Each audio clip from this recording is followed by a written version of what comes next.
so we're here with some of the staff at the Masakhane Center. Can everyone introduce themselves really quickly? Hi, I'm Kat Salcido, and I am a research intern. Hi, I'm JoJo, and I'm a sex educator intern.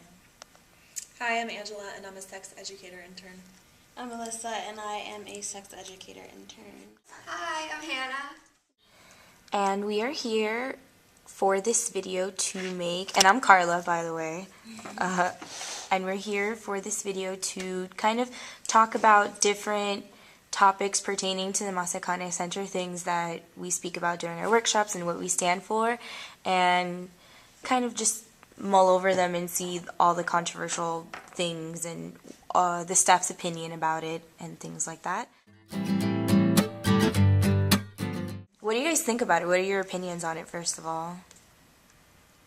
It's definitely something that should be decided by the woman who's pregnant, or by the person who's pregnant. So it's always a choice. Okay. I agree. I think it's a personal choice that shouldn't be imposed upon by anyone else, especially the government. So.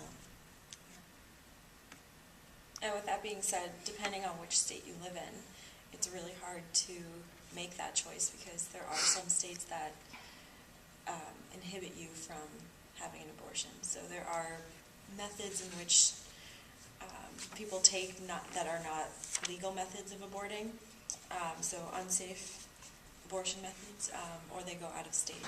So. As we all know, it kind of takes two to tango. In terms of sexual relations and then having a child. So when a woman gets pregnant, is she obligated to tell her partner?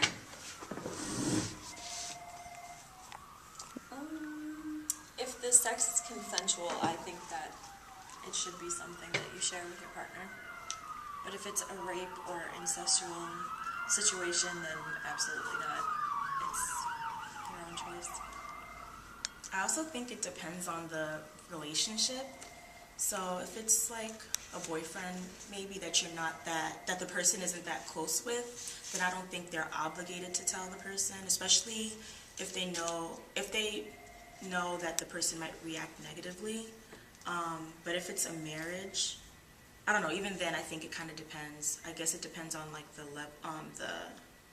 where they're at in their pregnancy. So. I think it's like a case-by-case situation. Yeah. And I also think that regardless of the relationship, and like ideally in society, you know, the parenting responsibilities and kind of the burden of responsibility of having a kid would be split 50-50, but I just don't think that's how it plans out.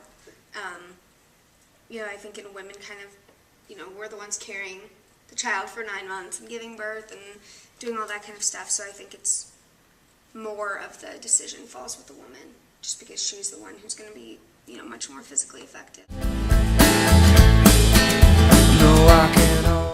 I don't know, I've never had a one-night stand, but I would assume that a one-night stand stays that way. I don't think that the person keeps contact with the partner that they were having sex with that night, so maybe it's just not likely that they're even going to know the person's name or their phone number to tell them, so I don't know. I don't think it's important for them to tell.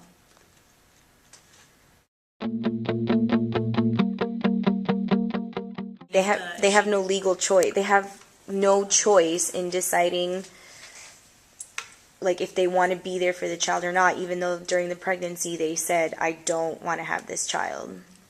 I mean, Is that fair? I don't think it's ideal, but the alternative is saying that, you know, the other partner has an equal say in what happens, and then you're going to have, like, a lot of forced abortions, so, and, like, forced sterilization of women, so I think the only, you know, legally the only way to protect the rights of the woman and the child is to have the system that we have in place. It's not ideal, but I don't think there's anything, people are always going to have kids that they don't want, you know, it's unfortunate, but it happens, and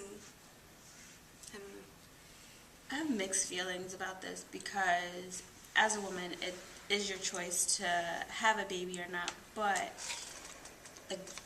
it's not fair to the guy if he really doesn't want the baby but still has a legal obligation to take care of it.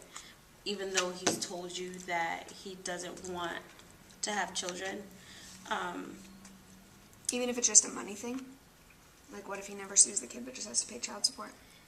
Then he's really not, that's not parenting to me. Right. So, But that's the extent of his legal obligation. right, and that's all he has to, that's all he's accountable for. So Right. if that's all you need is somebody to be there, or as the woman who's pregnant, somebody to be there for you financially, not necessarily in your child's life, then by all means, go ahead and get pregnant and get child support. But, I don't know. I don't know. But beforehand, before you even start to have sex, you should definitely have the conversation with your partner about abortion and Plan B and pregnancy options, so that when something does happen, you both are in the right state of mind or have an understanding about what to do once you are pregnant or once you two become pregnant. And then if you don't see eye to eye with abortion or pregnancy options, then maybe you shouldn't be having sex together at all.